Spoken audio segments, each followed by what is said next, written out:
Israel ou Palestina? O que o bom senso ensina? Como nós temos visto nos últimos tempos, há um cenário extremamente doloroso no conflito que acontece no Oriente Médio, hoje entre Israel e Hamas.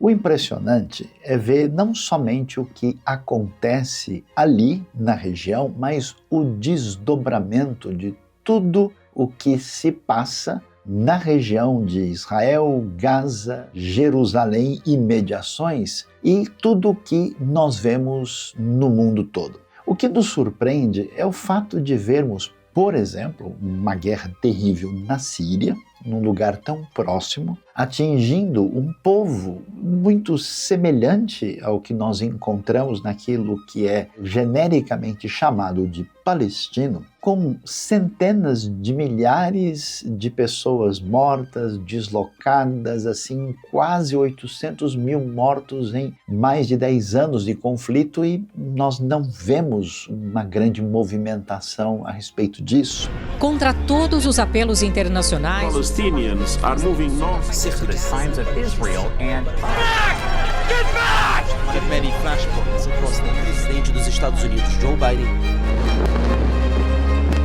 Como também em outros conflitos no mundo. Por que será que essa região chama tanto a atenção?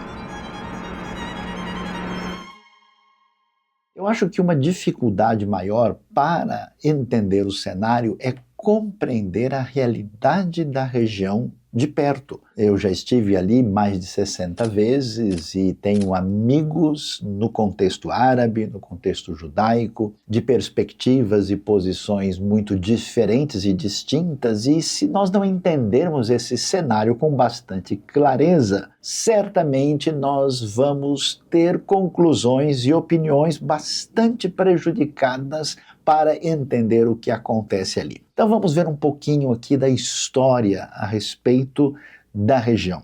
Não dá para negar o fato de que nós temos não só evidência literária, como evidência histórica, evidência arqueológica da presença milenar dos judeus na antiga terra de Canaã, também conhecida como a famosa Terra Prometida. Isso está muito claro e nós sabemos, né, a partir, por exemplo, dos evangelhos, a partir das escavações e de muitos outros testemunhos da histórica presença judaica ali.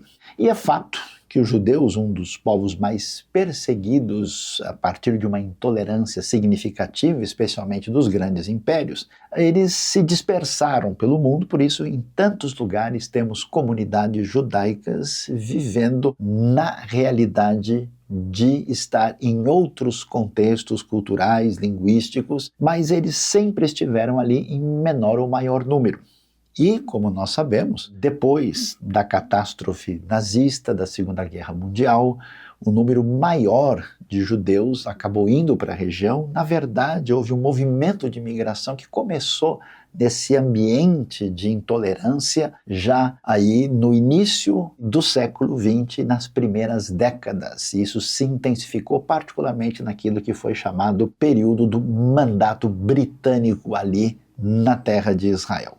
E é verdade também, nós sabemos, que os árabes chegaram àquela região de maneira decisiva na ocasião da expansão do Islã. A partir do ano 638, a nova religião, de origem do sul da Arábia, ocupou militarmente ali a região, Jerusalém, e tomou a área e passou então a definir a hegemonia islâmica, que foi questionada depois pela presença dos cruzados, que vão chegar na Terra no ano 1099, vão dominar Jerusalém até o ano 1187 e vão permanecer ali até o começo do século XIII para uma retomada do domínio islâmico. Apesar dessa presença inicial ser árabe, o que acontece a partir do século XVI é um domínio turco, e nem todo mundo entende isso muito bem, mas há uma distinção em termos de cultura, de língua e de uma série de elementos entre turcos e árabes que são muito diferentes. Aliás, são línguas mutuamente incompreensíveis. Mesma coisa que nós podemos falar do Irã e que tem a ver com o antigo povo persa, e são povos muito distintos. Aí nós vemos essa distinção e, na verdade, a última vez que houve domínio árabe na região foi até o século XVI. Depois foi um período, então, de domínio turco até o período britânico. Portanto, a região tem uma história complicada, com diversidade populacional, com a presença de diversos povos vivendo na região, numa circunstância bastante, vamos dizer, desafiadora. E quando a gente olha para o cenário lá, e a gente ouve falar, por exemplo, dos judeus. Os judeus são um povo muito variado e diversificado. Em Israel, os judeus são de origem bem variada, tanto do ponto de vista da sua maneira de encarar a religião, como também da sua origem de experiência cultural diferente. Então, quem pode imaginar, por exemplo, nós temos judeus vindos da Ásia, com face mongólica, nós temos judeus que vieram da África, portanto, são judeus negros, nós temos judeus com feições de pessoas do sul da Europa e do Oriente Médio, temos judeus brancos, loiros, de culturas distintas, ligados pela sua tradição histórica de fé. Então, não existe o que a gente pode imaginar de o judeu. Há judeus religiosos, há judeus muito religiosos, há judeus seculares e há judeus, inclusive, que não têm qualquer relação prática com a religião. Isso é importante porque as pessoas às vezes imaginam o seguinte: olha, não, Israel está fazendo isso, porque os judeus são assim. Nada disso faz sentido, de fato. Os judeus são uma etnia que tem uma característica de fé e que tem elementos da sua tradição cultural que os une. E nós sabemos historicamente que sofreram perseguição desde os tempos antigos, até porque, sendo um povo de tradição ligada à liberdade, sendo um povo de tradição de questionamento de autoridade absoluta, os judeus sofreram na mão dos grandes impérios. Passaram por um sofrimento de antissemitismo que tinha a ver, por exemplo, com antissemitismo de característica religiosa, como foi muito forte na época medieval. Sofreram em função de um antissemitismo propriamente racista, como aconteceu no contexto do nazismo no século XX. E hoje sofre uma espécie de antissemitismo de perfil político. E, na verdade, o que a gente descobre é que há uma diversidade na terra de Israel e nos judeus de todo o mundo. Para a gente ter uma ideia como isso fica claro, você viu o ataque que aconteceu do Hamas ali no sul de Israel, ali naquela região dos kibbutz que foram atacados? A maioria daquelas pessoas que viviam no kibbutz eram pessoas simpáticas à causa palestina. Eram pessoas, por exemplo, que discordavam de muito da política atual do próprio Estado de Israel. São pessoas de perfil muito diferente do que as pessoas às vezes imaginam do que seria o que alguém pensa ser um judeu. E o curioso é que algumas dessas pessoas estavam lá tentando socorrer palestinos necessitados, pessoas em dificuldades que saíam de Gaza para receber tratamento em hospitais ali em Israel. Então, se nós não entendermos isso, que nós temos que pensar nas pessoas como pessoas e não confundirmos um Estado com uma proposta política e a população em geral, e principalmente judeus de outros lugares do mundo, que não tem nada a ver diretamente com o que é decidido no dia a dia na política israelense. A outra coisa que precisa ser vista, a gente nunca poderia imaginar isso, há judeus muito religiosos, aliás, judeus ortodoxos mesmo, que não concordam nem com o estabelecimento do Estado de Israel, enquanto há judeus seculares que são profundamente patriotas na sua perspectiva. Quando nós pensamos de maneira a fazer generalizações, cometemos erros muito sérios. Além disso, quando a gente pensa também em Palestina, nós não estamos falando de uma realidade homogênea. Existe no ambiente da região uma diversidade desse contexto que a gente fala genericamente como palestino. Para você ter uma ideia, aquilo que é chamado de Palestina hoje é dividido naquilo que é chamado de Cisjordânia e a faixa de Gaza, que têm sido administrados por partidos opostos e rivais, que é exatamente como o Fatah e o Hamas. E quando olhamos para essa população, que é uma população de fala árabe, predominantemente islâmica, apesar de uma significativa minoria cristã entre eles, e que está na região, nós temos pelo menos 3 grupos muito diferentes. O primeiro grupo são o que nós chamamos de árabes israelenses. São pessoas integradas na sociedade israelense. Israel é uma democracia, tem um parlamento com 120 cadeiras, das quais 12 ou 13 são ocupadas por árabes. Esses árabes votam em Israel, eles têm passaporte israelense, há cidades de Israel cujo prefeito é árabe, eles fazem parte da vida do cotidiano e muitos desses árabes israelenses são absolutamente patriotas. Muitos, inclusive, fazem parte do exército israelense. E eles não entendem que a maneira como popularmente se divulga a causa palestina,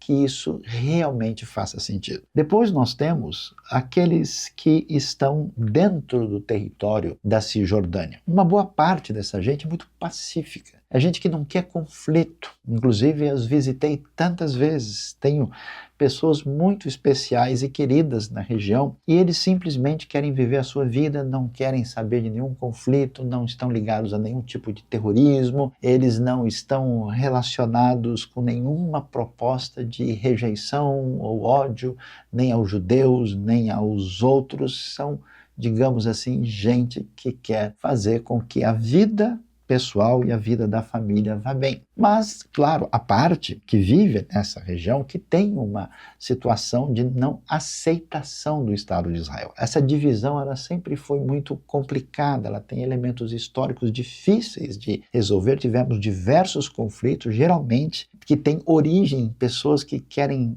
tirar vantagem pessoal disso, e ali nós temos então nessa região um povo dividido que tecnicamente é palestino, onde nem todo mundo é igual. E finalmente nós temos a faixa de Gaza, que Israel entregou, se afastou completamente, a partir ali de 2005, e o Hamas tomou o poder em 2007 e usou todo esse tempo uma maneira de construir uma mentalidade de conflito e muito bélica ali na região. Israel passou por 16 anos tentando administrar essa situação muito complicada. E aí a gente precisa fazer uma distinção. Por quê? Porque é necessário entender o cenário político da região do Oriente Médio para saber o que acontece ali. Antes um pouco desse conflito, observe só que a paz na região estava crescendo muito. Israel já tem paz com a Jordânia, estava em paz com a Turquia, com o Egito, tinha já acertado as relações com Marrocos, com o Sudão, com Emirados Árabes, com o Bahrein, e estava em conversa com a Arábia Saudita. A gente percebe então que esse cenário favorável parecia ser preocupante para um outro grupo de pessoas que, curiosamente, não tem nada a ver com o povo árabe. A dificuldade maior que tem causado todas essas circunstâncias no cenário é exatamente o regime totalitário do Irã. Observe que ao norte de Israel nós temos um grupo terrorista que está prejudicando muito esse cenário, ali ao sul do Líbano, inclusive prejudica o próprio país, o belo país do Líbano, que é o Hezbollah, que tem, na verdade, apoio desse governo do Irã. Aliás, nada a ver com o povo iraniano. E a mesma coisa acontece com os Houthis no Iêmen e o mesmo que aconteceu na faixa de Gaza. Nós temos aí um cenário complicado num país chamado Catar, em sintonia com o Irã, que tem intenção de provocar uma situação complicada. E tudo dá a entender que, vendo o cenário promissor de paz, o Irã, que é rival da Arábia Saudita e que tem um outro tipo de islamismo contrastado com o islamismo sunita, partiu para um conflito direto e, olha que coisa interessante, tendo a plena consciência que a hostilidade histórica contra os judeus. Apenas algumas décadas, judeus estavam sendo mortos em campos de concentração nazistas na Europa. esse cenário antissemita, ele não desapareceu. Infelizmente, a experiência nos mostra como essa intolerância ainda está presente. Então, o que nós vemos hoje? Uma atitude de repúdio, de retaliação, de ataque indiscriminada a toda pessoa que pareça ter qualquer relação com o judeu, com Israel, numa atitude não só absolutamente injusta, mas terrorista, de ataque de perfil racista. Isso é absolutamente inaceitável. E o que parece que nós estamos vendo é que esse tipo de coisa está se confundindo com o que podemos definir como causa palestina. Os árabes que vivem naquela região não são menos importantes do que os judeus, tanto do ponto de vista da fé equilibrada, como dos direitos humanos, como do bom senso. É claro que judeus e árabes têm direitos e devem fazer de tudo para conviver de maneira pacífica. É claro que se deve pensar em algum ambiente definido para o bem-estar dos palestinos que venham a construir uma nação que seja promissora e comprometida com o bem, com o direito e com a paz. Mas o que nós estamos vendo hoje é algo muito complicado. Eu fico impressionado como o ataque do Hamas matou e aprisionou gente de 28 países diferentes. Matou indiscriminadamente qualquer tipo de pessoa. Explicitamente afirma que tem a intenção de destruir não só Israel, como o povo judeu. E esse tipo de coisa é absolutamente inaceitável. É claro que Israel comete os seus erros. Não quer dizer que a gente deva dizer que qualquer coisa que seja feita pela política de Israel, porque eles estão numa defesa de si mesmo, que qualquer coisa deve ser assinada embaixo e que devemos ter a concordância. O argumento religioso que Israel está ligado a Deus, então tudo que Israel faz está correto, não é o caso.